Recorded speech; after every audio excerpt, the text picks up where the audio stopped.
Hello friends, എല്ലാവർക്കും Mallus cooking ഹട്ടിൻ്റെ പുതിയൊരു വീഡിയോയിലേക്ക് സ്വാഗതം.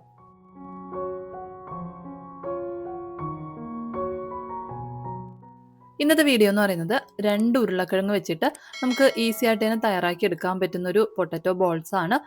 നമുക്കിത് തയ്യാറാക്കി എടുക്കാനായിട്ട് ഒരുപാട് സമയത്തിൻ്റെ ആവശ്യമൊന്നുമില്ല.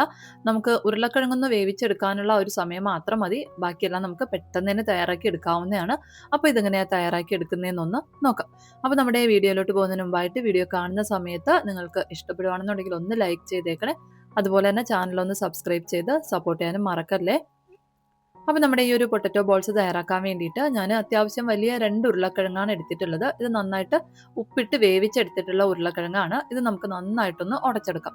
ഇനി ചെറിയ ഉരുളക്കിഴങ്ങാണെന്നുണ്ടെങ്കിൽ നമുക്കൊരു 3-4 ഉരുളക്കിഴങ്ങ് എടുക്കാവുന്നതാണ്. നന്നായിട്ടൊന്ന് ഉടച്ചെടുത്തതിന് ശേഷം പിന്നെ നമ്മൾ ഇതിലേക്ക് ചേർത്ത് കൊടുക്കേണ്ടത് കോൺഫ്ലോർ ആണ്.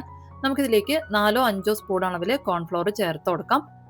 ഇനി ഇതിലേക്ക് ഒരു നുള്ളു ഉപ്പ് ചേർത്ത് കൊടുക്കാം. നമുക്ക് കോൺഫ്ലോറിനനുസരിച്ചിട്ട് ഉപ്പ് ചേർത്ത് കൊടുക്കാവുന്നതാണ്.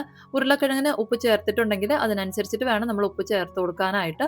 ഇനി ഇതിലേക്ക് 1/2 ടീസ്പൂൺ അളവിൽ ഗരം മസാലയും 1/2 ടീസ്പൂൺ അളവിൽ കുരുമുളക് പൊടിച്ചത്, 1/2 ടീസ്പൂൺ അളവിൽ മുളക് പൊടിയും 1/4 ടീസ്പൂൺ മഞ്ഞൾപ്പൊടിയും പിന്നെ കുറച്ച് മല്ലിയിലയും കൂടെ ഇതിലേക്കൊന്ന് ചേർത്തതിന് ശേഷം നന്നായിട്ടൊന്ന് കുഴച്ചെടുക്കാം.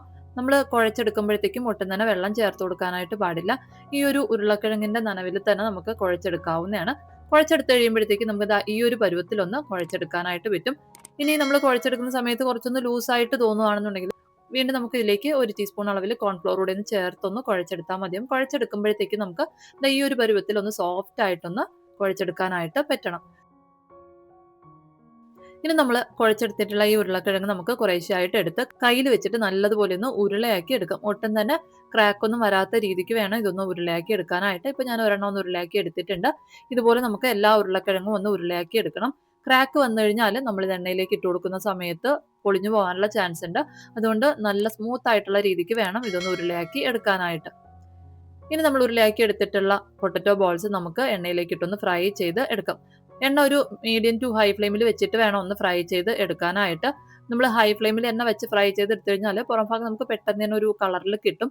എന്നാൽ ഉൾഭാഗത്തിൽ നമ്മൾ ചേർത്ത് കൊടുത്തിട്ടുള്ള ഒരു കോൺഫ്ലോറിൻ്റെ ആ ഒരു പച്ച ചുവ ഉണ്ടാവും. അതുകൊണ്ട് ഒരു മീഡിയം ടു ഹൈ ഫ്ലെയിമിൽ വെച്ചിട്ട് ഇത് നമുക്കൊന്ന് ഫ്രൈ ചെയ്ത് എടുക്കാവുന്നതാണ്. ഇടയ്ക്കിടയ്ക്ക് ഇതുപോലെ ഒന്ന് ഇളക്കി കൊടുത്തൊന്ന് ഫ്രൈ ചെയ്തെടുക്കാം. അപ്പോഴത്തേക്കും നമ്മുടെ പൊട്ടറ്റോ ബോൾസ് എല്ലാം തന്നെ ഒരുപോലെ ഒരു കളറിൽ കിട്ടിക്കോളും. എല്ലാ പൊട്ടറ്റോ ബോൾസും നല്ലതുപോലെ ഒന്ന് വെന്ത് നല്ലൊരു ഗോൾഡൻ ബ്രൗൺ കളറായി വരുന്നവരേക്കും നമുക്കിതൊന്ന് ഫ്രൈ ചെയ്തെടുക്കാം. അതിനുശേഷം എണ്ണയിൽ നിന്ന് കോരി മാറ്റാവുന്നതാണ്. ഇതുപോലെ നമുക്ക് നമ്മൾ ഉരുളയാക്കി വെച്ചിട്ടുള്ള എല്ലാ ബോൾസും എണ്ണയിലിട്ടൊന്ന് ഫ്രൈ ചെയ്ത് എടുക്കാം. അപ്പോൾ എന്തായാലും ഈ ഒരു രീതിക്ക് പൊട്ടറ്റോ ബോൾസ് ഒന്ന് തയ്യാറാക്കി നോക്കുക. നിങ്ങൾക്ക് വീഡിയോ ഇഷ്ടപ്പെടുകയാണെന്നുണ്ടെങ്കിൽ എന്തായാലും ഒന്ന് ലൈക്ക് ചെയ്തേക്കണേ. അതുപോലെ തന്നെ ചാനൽ ഒന്ന് സബ്സ്ക്രൈബ് ചെയ്ത് സപ്പോർട്ട് ചെയ്യാനും മറക്കല്ലേ. അപ്പോൾ പുതിയൊരു വീഡിയോയിലൂടെ നമുക്ക് വീണ്ടും കാണാം. അതുവരെ താങ്ക് യു, ബൈ.